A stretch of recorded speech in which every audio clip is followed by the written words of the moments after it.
Before starting my talk, I'd like to say thanks to the organizer for hosting this wonderful workshop and inviting me as a speaker. I will talk about this color code decoder with improved scaling for correcting circuit level noise. This work has been done together with Stephen Bartlett and a student Andrew Lee. And my talk will be structured as follows. We will start with the basics of the 2D color codes and talk about their advantages and disadvantages compared to other error correcting codes, especially compared to surface codes. And then we will explore the decoding problem and decoding color codes. And then I will talk about the main contribution of this work, including the Concatenary minimally perfect matching decoder and its generalization to circuit level noise. And throughout this talk, please interrupt me anytime if you have any questions.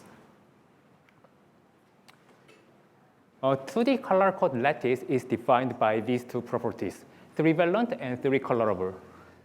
In other words, in this lattice, each vertex is connected with at most 3 edges, and each face can be colored in one of the 3 colors, which are commonly denoted as red, green, and blue, in a way that adjacent faces do not have the same color. So this 4-aided lattice and this 666 or hexagonal lattice are representative examples of this color code lattice, and you can easily check that they satisfy both of these properties. And I want to note that edges are also colorable by the colors that these edges connect. For example, this edge in this figure is a red edge because it connects 2 red faces. And for defining a color code from a color code lattice, we first place a qubit on every vertex of the lattice. And then we define checks or stabilizer generators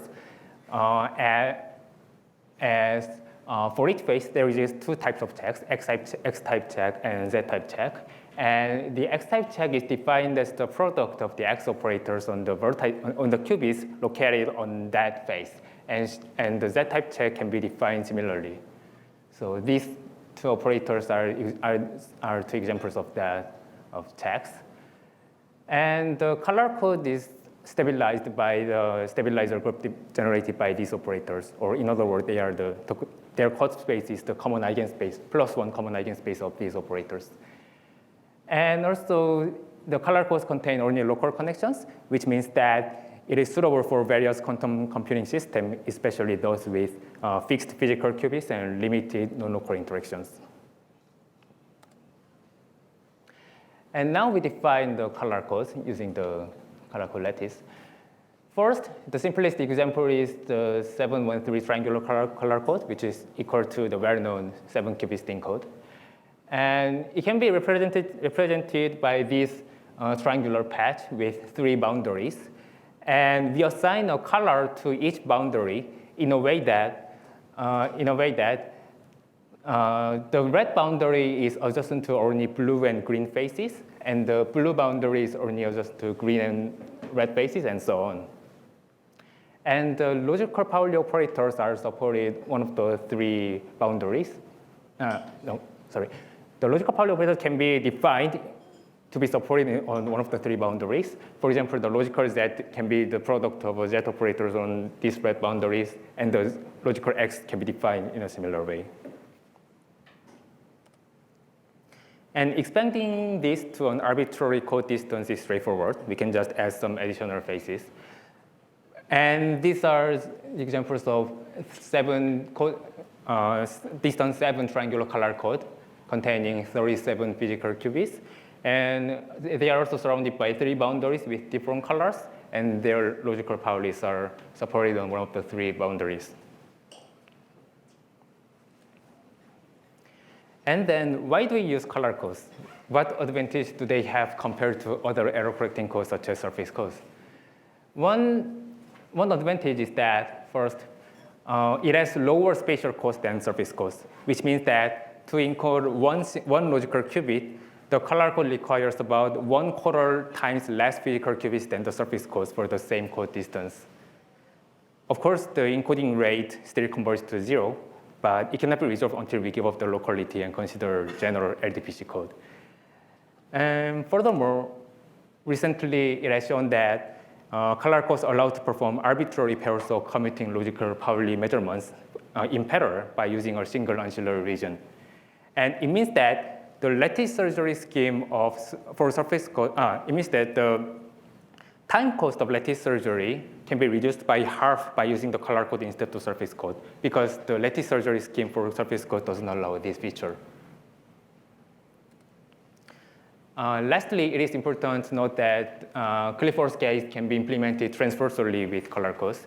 For example, we can apply the logical Hadamard or phase gate just by a series of physical Hadamard and phase gates if the color code satisfies specific conditions. And because of these properties, it makes it very straightforward to implement inherently fault-tolerant Clifford gates. However, color codes offer one severe disadvantage. Of course, it is not the only one disadvantage, but one of the disadvantages that decoding is quite difficult.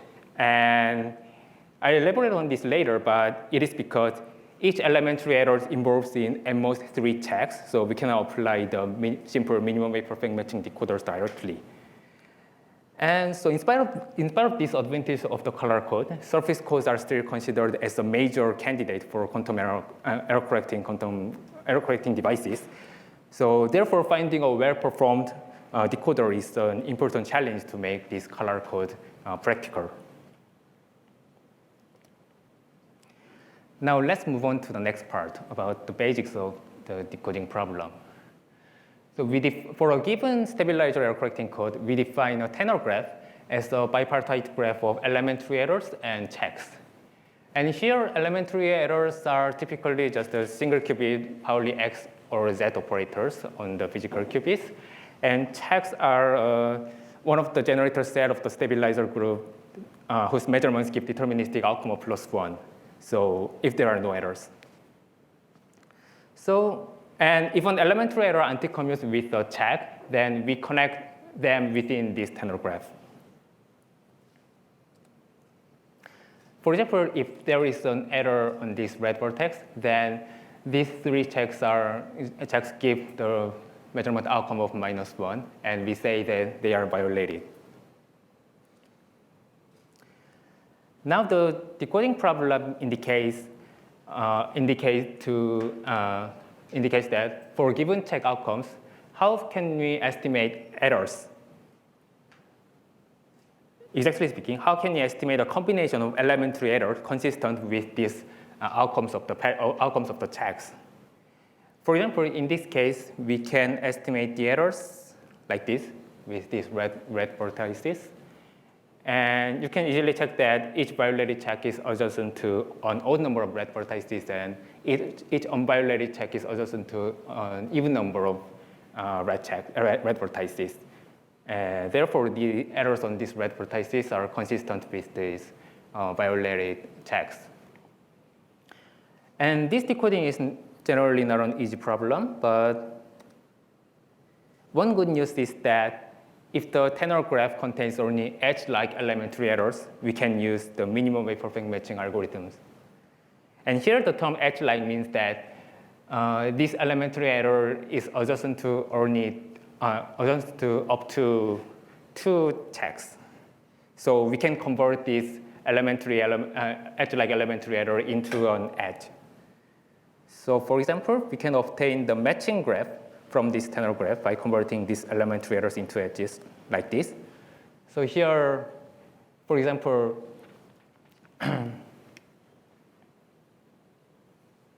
yes. For example, this elementary error is converted to this edge in the matching graph. And also this matching graph contains a boundary vertex. And it means that, so there can be this kind of elementary error that is connected to only 1 check. This elementary error is converted to this edge between this check and the boundary vertex. And generally, we can put multiple boundary vertices here, but we will see later. But in terms of the minimum perfect matching decoder, it doesn't matter. We can just combine them into one vertex. And for a given set of violated vertices in the matching graph, for example, these blue checks, we can define a matching as a set of edges that meet each violated check on odd number of times and each unviolated check on even number of times, and without considering the boundary vertex. So the set of these red edges is an example of a matching. You can easily check these two, this definition with these red edges. And the minimum perfect matching decoder finds a matching that minimizes the sum of the weights of edges in it, where the weight of an edge is defined according to this formula, where log 1 minus p over p, where p is the error probability of the error corresponding to that edge. So going back to the tenor graph, these red edges can be converted to the elementary error like this, and we can see that they are valid errors consistent with the violated checks. And yes, so we can see that this matching obtained from the minimum perfect matching decoder is the most probable combination of elementary errors by a simple arithmetic. So the probability of an error is proportional to the inverse of the exponential of the weight sum. And here I should note that finding the most probable error is not an optimal way for decoding, because errors are equivalent up to multiplication of stabilizers. So the optimal way for decoding is to find the most probable equivalence class of errors with respect to the equivalence relation of the stabilizer multiplication. And this is not an easy problem. It is known that this is a Sharpe complete problem, so generally very difficult. But however, the minimum perfect matching algorithm is still a powerful decoder in many cases because it can be executed in a polynomial time and does not have a very significant decrease in its performance compared to the optimal decoder. Now let's go on to the next part, decoding color codes. So why is decoding color codes difficult? Simply speaking, it is because elementary errors are not edge-like in the tenor graph. The tenor graph of a triangular color code can be decomposed into two identical subgraphs that are separated. And each of them involves errors of one of the Pauli types. For example, let's say this is the tenor graph for Pauli X errors, which means that these black vertices are, these black dots mean Pauli X errors, and single qubit Pauli X errors. And these empty circles mean the Z-type checks of three different colors. And so the tenor graph for the Pauli Z errors can be constructed in the same way. And in this graph, you can see that each elementary error is adjacent to at most 3 checks. So they are not edge-like. We cannot convert them into a matching graph directly. So yeah, we can apply the minimum perfect matching algorithm.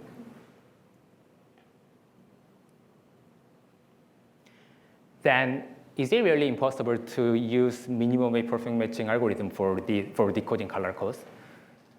Fortunately, there is a way to detour it. We can define the restricted lattice, for example, the red restricted lattice, by considering only the green, and the color of the of the screen is not very good. This is the blue phase. These are blue phase, and these are green phase. This is blue one, green one. Yes.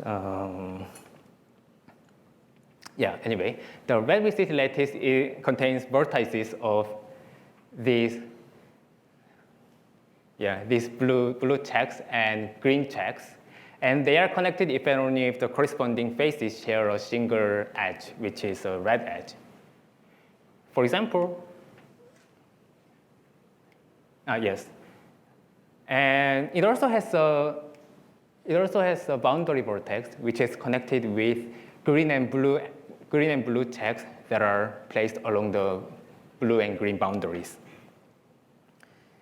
And then we can apply minimum perfect matching on this restricted lattice and get some information on these errors. For example, if there is an error here, then we can then these two checks are violated by this. Then we can get by applying the minimum perfect matching algorithm, we can find the matching on this edge, and then we can say that we can predict that there might be an error on one of these two vertices. But of course, we cannot clearly determine it, so we need some more additional information to fully decode all the errors. By the way, I'd like to comment that in other works, it is more common to use two boundary vertices for the restricted lattice. For example, here for the red restricted lattice, there can be the green boundary vertex and blue boundary vertex. It is mathematically more natural, but in terms of the minimum perfect matching algorithm, it is not that necessary because the edge between the two boundary vertices is regarded to have a zero weight. So it doesn't matter if we combine them into a single vertex. So here we just consider a single boundary here, a single boundary vertex here. Yeah. And there have been two major approaches so far for decoding color codes. Based on the matching algorithm. The first one is the projection or restriction decoder, which are two slightly different decoders, but have the same basic ideas to apply the minimum perfect matching on 2 or 3 restricted lattices and combine them by a so-called lifting procedure. This decoder has been considered as a standard method for decoding color codes, but it has a critical drawback with scaling. The failure rate of the decoder scales as p to the power of d over 3, where the optimal scaling should be d over 2. And it is because there exist uncorrectable errors with weight of the order of d over 3. And I'll talk about it later in more details. And the second approach is Mobius decoder, which was very recently proposed by Kabal Sahai and Ben Brown. And the first author of this paper is now here. And its basic idea is to apply the minimum perfect matching on a manifold built by connecting the 3 restricted lattices. And it has a much better scaling than the projection or restriction decoder. It scales at p to the 3 over 7d, which is near optimal, but it is not optimal yet. And let me talk a little bit more about these decoders. For the projection decoders, the projection decoder is processed by the minimum perfect matching on the 3 restricted lattices and a process called lifting. And let's consider this error here. And it makes these 3 checks violated.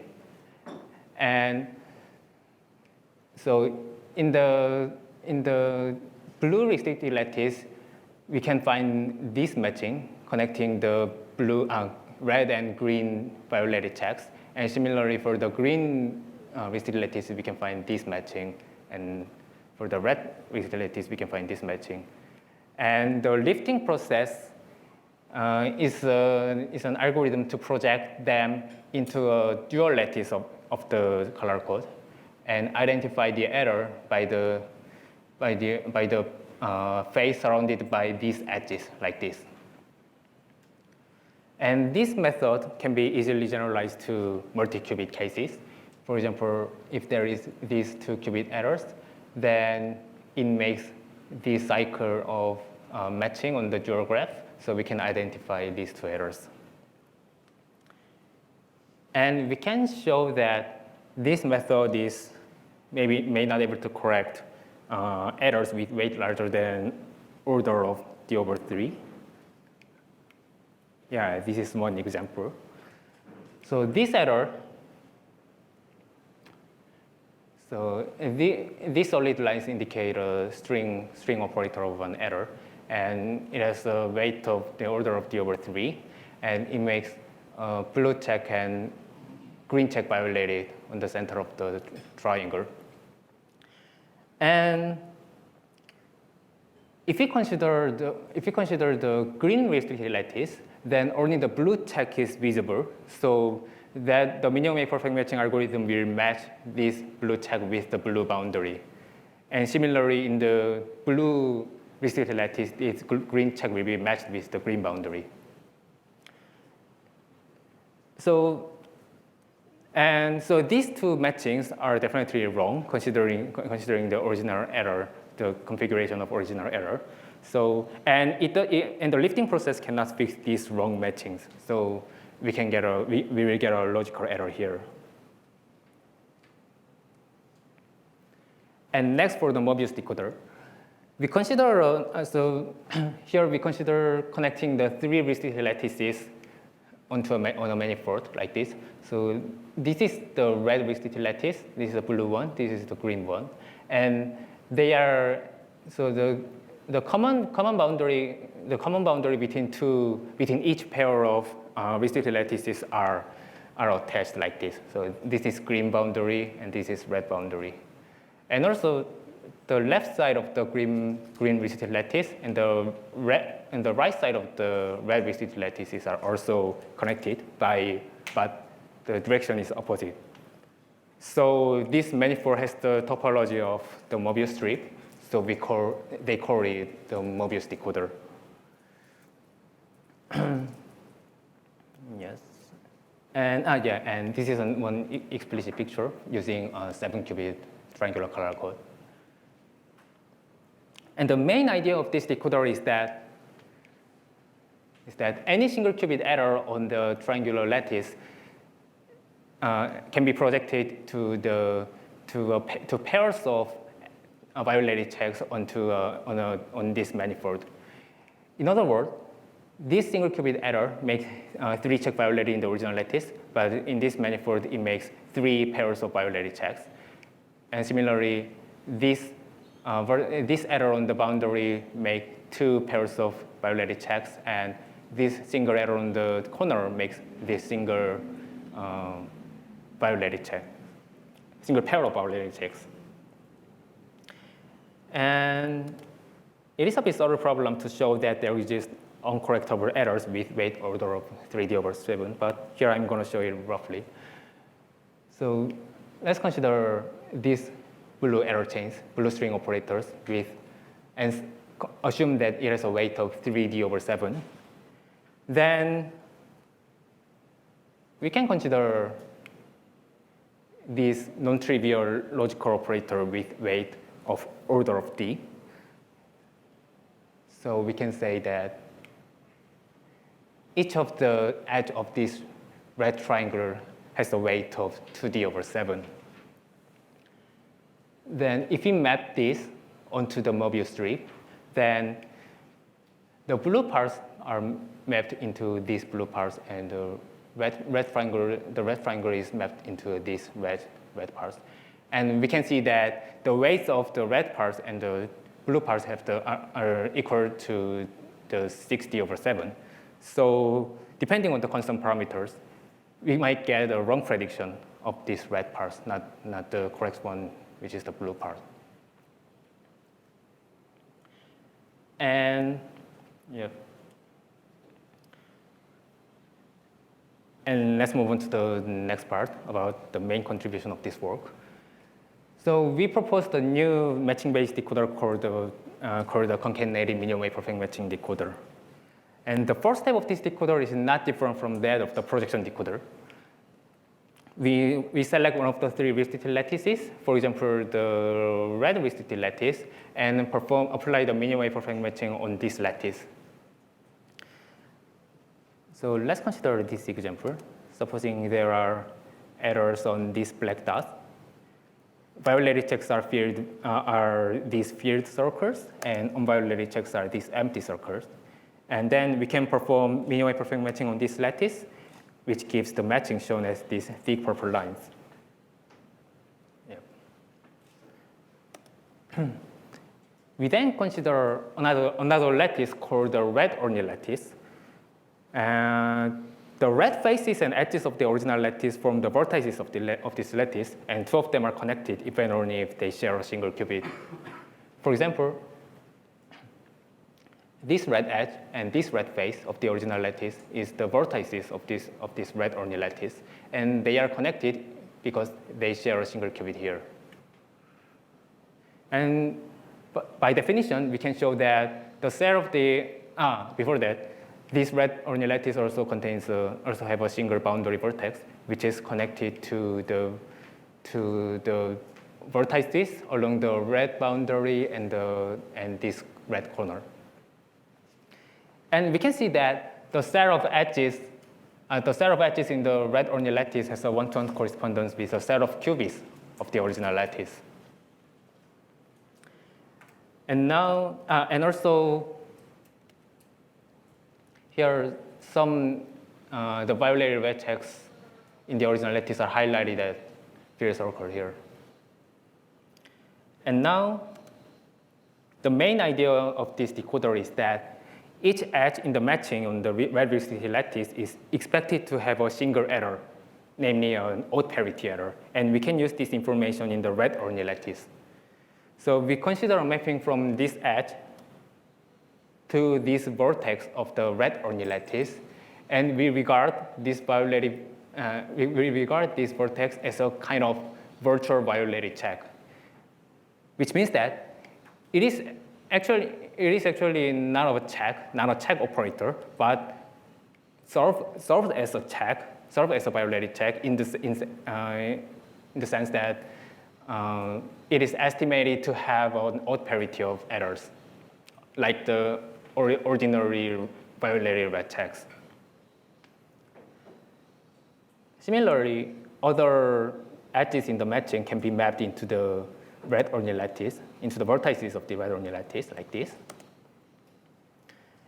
And then we perform minimally perfect matching on this red Orney lattice based on these violated red checks and virtual violated checks. We can, since the matching algorithm gives the set of edges, and the set of edges corresponds to a set of qubits, we can estimate the final errors from this matching algorithm. And in this example, we will get we get these residual errors, which is equivalent to which is equal to a stabilizer. So we can say that this decoding succeeds. And actually, this is not the end of the story. We repeat this for all the three colors. Yeah, in the previous process, we only considered the red restricted lattice and the red Orney lattice. But we repeat this process for the other two colors and select the small least weight correction as the final outcome of the decoder. And we numerically verified that this process is essential to maximize the performance of the decoder.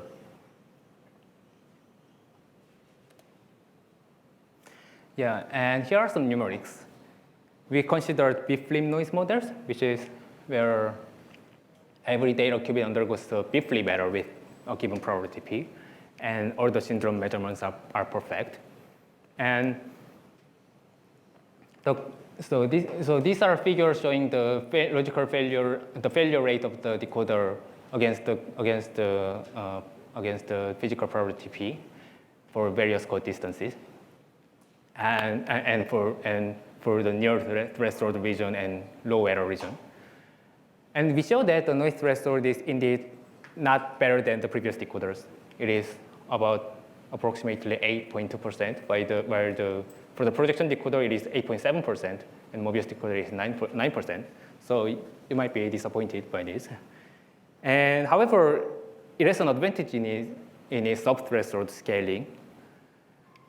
We feed the data into this standard ansatz of logical failure rate and find and obtain the estimate the parameter values. And it is important that this scaling factor, which we call beta, is very close to 0.5, which is the optimal value. And as I mentioned in one of the previous slides, this projection decoder and Mobius decoder cannot achieve cannot achieve descaling. So for the projection decoder, it was 1/3, and for the Mobius decoder, it is 3/7.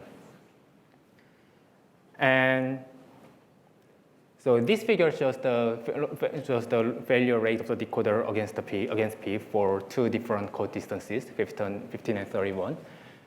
For these three decoders, concatenary decoder, blue one is the concatenary decoders, and the green lines are for the Mobius decoder, and the orange lines are for the projection decoder. And we show that due to these differences of the scaling, the concatenary decoder outperforms the other two decoders, even though it has lower threshold. More precisely, for example, when the code distance is 15, it outperforms other decoders when P is less than about 2%.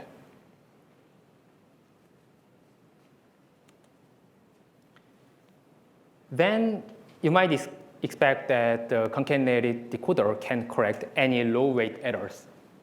However, unfortunately, we found that it still cannot correct some low-weight errors. And this is one example of such an error, which is similar to the example of the Mobius case. And it is composed of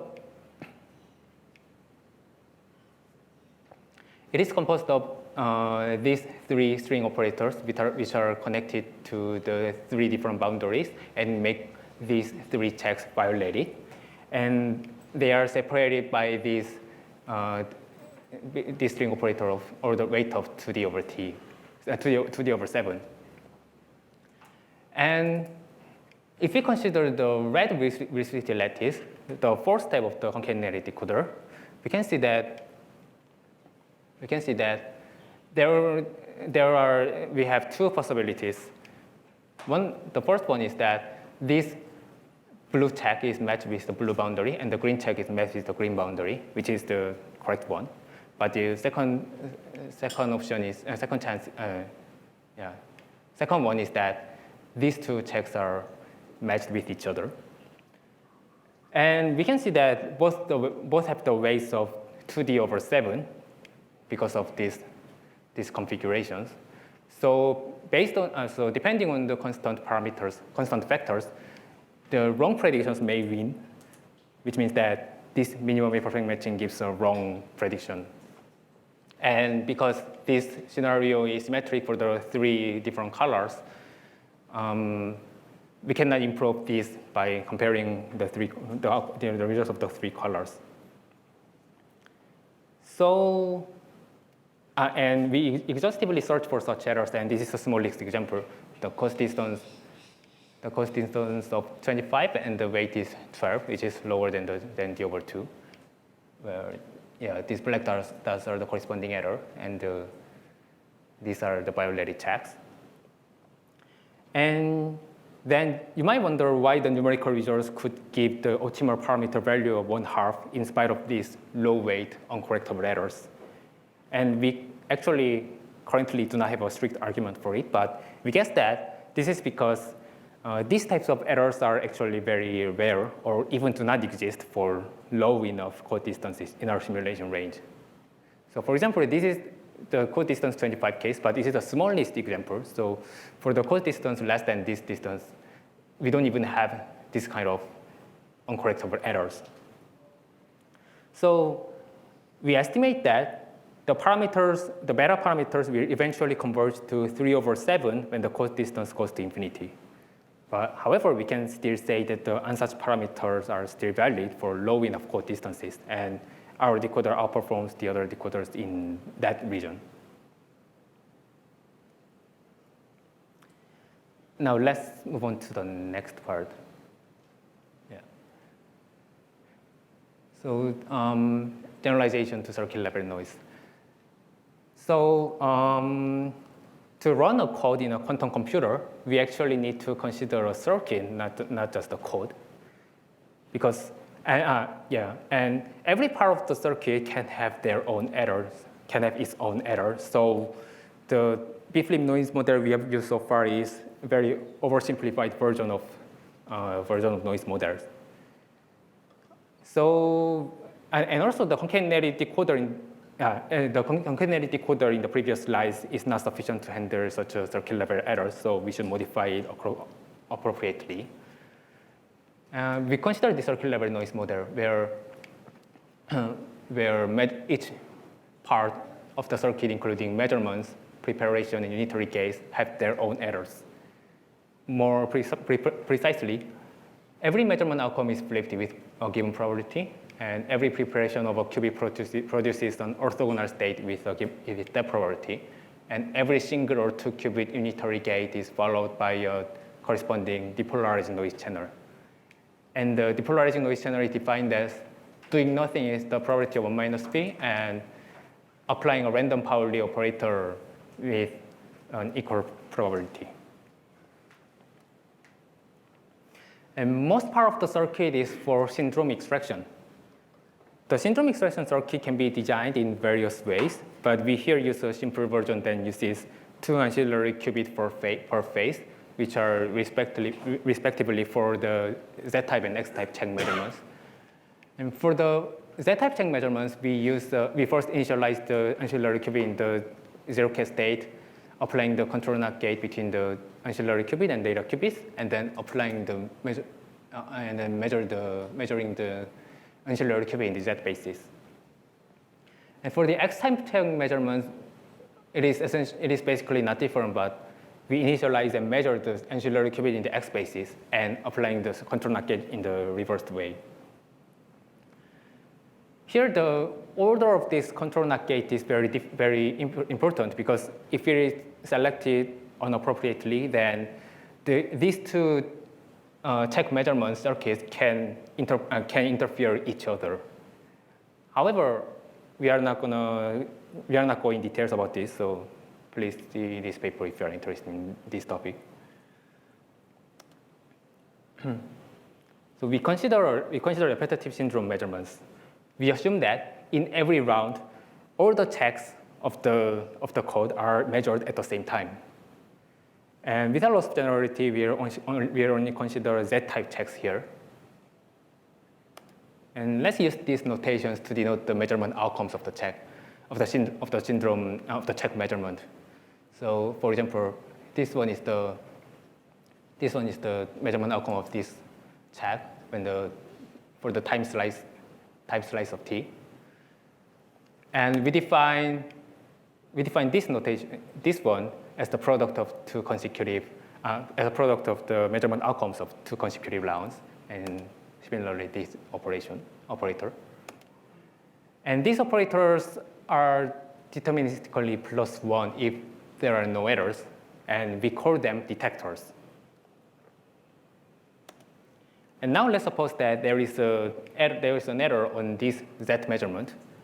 Then we will get -1 for these two detectors. And in that case, we say that these detectors are violated. As another example, if this qubit has an X error before measuring this check, then these detectors get violated, but this detector is not. And it is not explicitly presented in this figure, but this blue check and this red check also has a violated Z-type detector. And to summarize, an error in the circuit makes some detectors violated. So the aim of the decoding process is to infer this error from this detector pattern. In addition, we also need to clarify the logical observer of this scenario. We are now interested in the failure of the logical Z observer, or in other words, logical X or Y errors during T rounds of the logical idling gate. So we investigate this by first initializing all the physical qubits in the Z basis in the first round, and measuring all the qubits in the Z basis in the final round. And the logical observable is just the product of these measurement outcomes along one of the three boundaries. For example, these blue boundaries. And yes. And detector error model, or DEM, is defined, is a key ingredient of the circuit level error correction. It is defined as a set of independent error mechanisms where each error mechanism is specified by its occurring probability and detectors and logical observers split by it. In other words, the detector error model specifies all the possible error sources and their effects on the detectors and logical observers. And it is not difficult to obtain this. For a given circuit, we first decompose all the depolarizing noise channels into a series of single Pauli noise channel, where this notation is defined like this, applying the corresponding Pauli operator with a given probability. Yes, and this Q1 and Q2 has relation with P like this, and it can be easily calculated. And then after this decomposition, we commute all the single Pauli error channels to the end of the circuit, and then check detectors and logical observers split by each of them. So this is one example. And actually, we don't need to do all of them by our hand, but we can just use the Steam library, and we can identify the detector error model for a given circuit just with several code lines. And for example, for the code distance of 3 and the total number of rounds is 1, and when the circuit level noise is 10 to the minus 3, then we can get this detector error model, where each line indicates the error probability and the detectors and logical observers split by. And the basic idea of circuit level error correction is not that different from that of the 2D case. So as we did for tenor graphs, we say that an error mechanism is edge-like if and only if it affects at most 2 detectors. For example, this is an edge-like error mechanism. Each of them is an edge-like error mechanism. And if then, we can convert this detector error model into a graph. This graph contains the detectors as its vertices with an additional boundary vertex. And each edge corresponds to an error mechanism and with weight equal to the log 1 minus P over P, where P is the error probability of that error mechanism. And then we can apply the minimum perfect matching on this graph, then obtain the prediction of error mechanisms. And finally, we can generalize the concatenary minimum perfect matching decoder to the circuit to accommodate circuit level noise model. As we decompose the tenor graph into the restricted lattice and the specific color only lattice, here we decompose the DEM into the restricted DEM and the specific color only DEM. I'm not gonna describe technical details of it, but briefly speaking, it is just after the decomposition, we first apply the minimum perfect matching on one of the restricted DEMs, for example, the red restricted DEM, and get an outcomes. And by inputting this outcome and the remaining unused detector data into the red only DEM, we can get a prediction of the errors. And we can repeat this process for the 3 colors and select the smallest weight prediction as the final outcome of this decoder.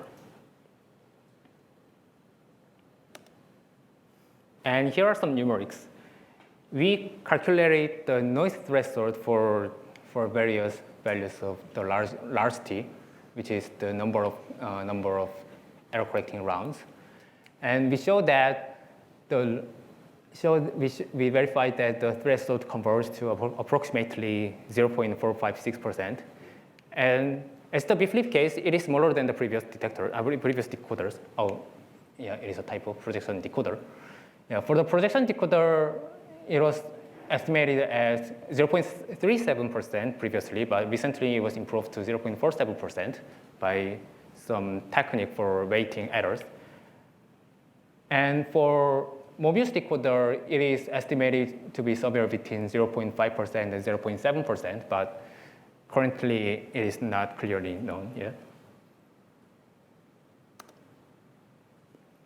But as the previous case, it has an advantage in its low error performance. Yeah, so this is the graph for showing the failure rate per round against P, against the physical error rate P for various code distances from 3 to 21. And we feed the data into the ansatz and show that this beta parameter is close to 0.5. Actually, it seems to be larger than 0.5, but it is within the confidence interval. And this is the comparison with other decoders. So each of them also indicates the failure rate per round against code distance, 3 to 21, for three different noise strengths. And the blue lines are for the projection decoders, and the orange and green lines are for the Mobius decoder with two different syndrome expression circuits in Gitney's paper. And the red lines are for our Concatenary decoder. And because the threshold of our decoder is smaller than previous ones, when the noise strength is not that small, its scaling is a bit worse than the Mobius decoder. But when P goes to small enough, then it started to outperform the Mobius decoder. When the P is 10 to the minus 4, we can say that the Concatenary decoder outperformed it about 3 to 7 times. Yeah, by 3 to 7 times. Yeah, I'm going to finish my talk with some summaries. So the color codes have many advantages, such as low resource cost, especially for lattice surgery, and transversal Clifford gate, which makes them fault-tolerant, inherently fault-tolerant. But their decoding is relatively difficult because every elementary error is not edge-like in the tenor graph. So to apply the matching decoder, we should make them edge-like. So we detour it by so conventional way to detour it by using the restricted lattices. So we also take the same approach. But the second step of the decoding process is different from the previous ones for our Concatenary decoder. We introduce a new lattice called a specific color-only lattice, and by employing this, we resolve this problem by we show that it outperforms the previous decoders especially in the subthreshold scaling. And also the decoder can be generalized to accommodate circuit level noise model by using detector error models. Yes, and this is the end of my talk.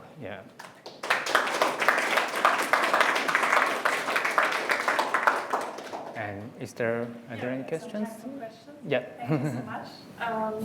Maybe I will just start. So you compared your decoder to other decoders based on the noise level. Yes. What kind of noise do you consider here? For the first comparison, we consider the bit flip noise models, which means the bit flip noise models. So there can be errors. So each data qubit suffers an error with a fixed probability, with an equal probability before each syndrome measurements. And for the second comparison, we consider the circuit level noise model defined as this. Yeah. Okay. Thank you.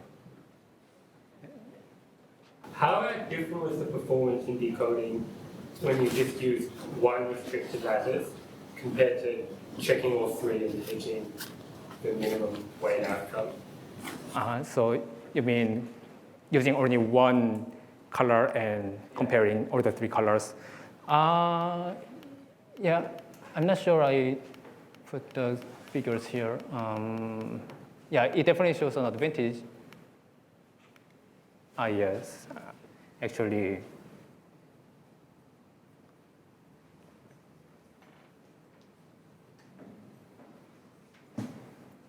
I can show you the figure.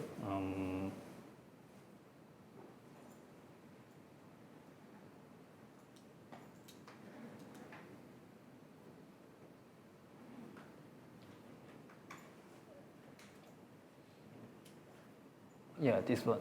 So, yes. So we compare, yeah. So we compare the three cases using ordinary single color, two colors, or every colors, and using the Biflim noise model of two different noise strengths. And it clearly shows that the case of using all the three colors are, yeah, have better performance than the others in the scaling factor. Yeah. Did you try also using this kind of Mobius boundary conditions and the concatenation? No, we did. Yeah, that's a good idea, but we didn't consider that. Yeah. Do you know what happens to the concatenated part? Like obviously the projected part will just get the Mobius boundary conditions, but what happens to those three single colored parts? Do they get joined together?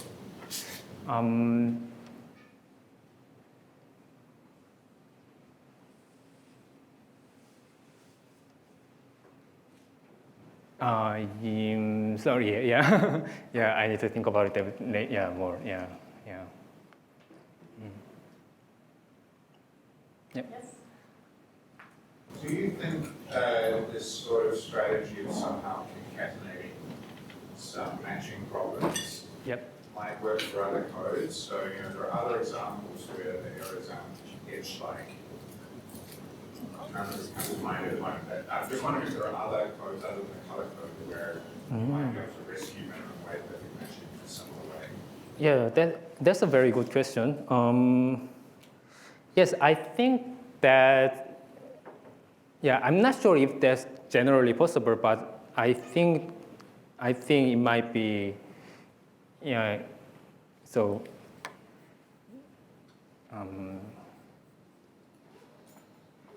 so when we convert the,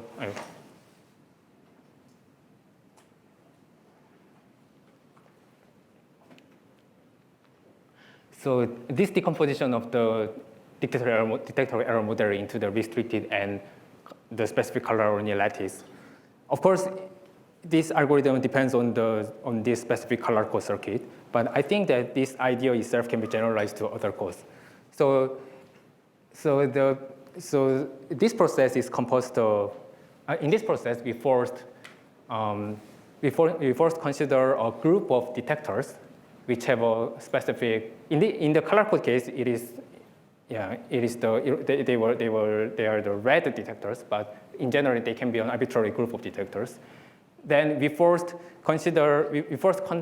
extract those detectors from the original detector error models. Then first decode, I apply the minimum perfect matching algorithm on that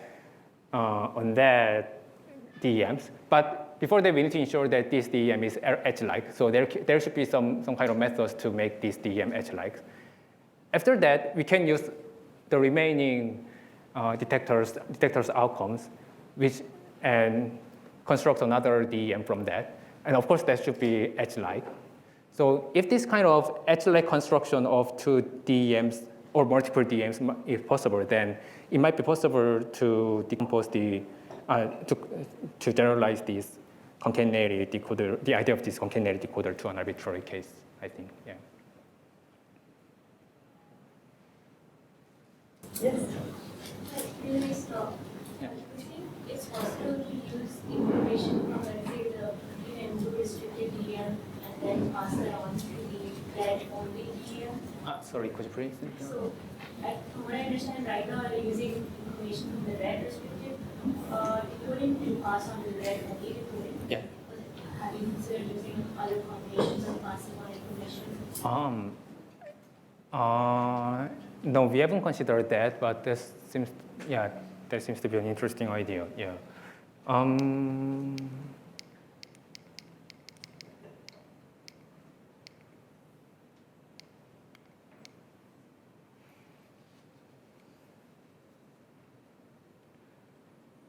So this mapping is possible because the set of edges in the red restricted lattice has a one-to-one correspondence to the set of a subset of vertices of the red only lattice. But if we use another lattice for the second part, then I think it might be it might be not possible. Yeah. Probably wouldn't be a one-to-one matching, but there might be some decomposition that Yes. Yes, that might be possible. Yes, I'm not sure about this. Yeah. Thank you. Okay, so let's thank you again.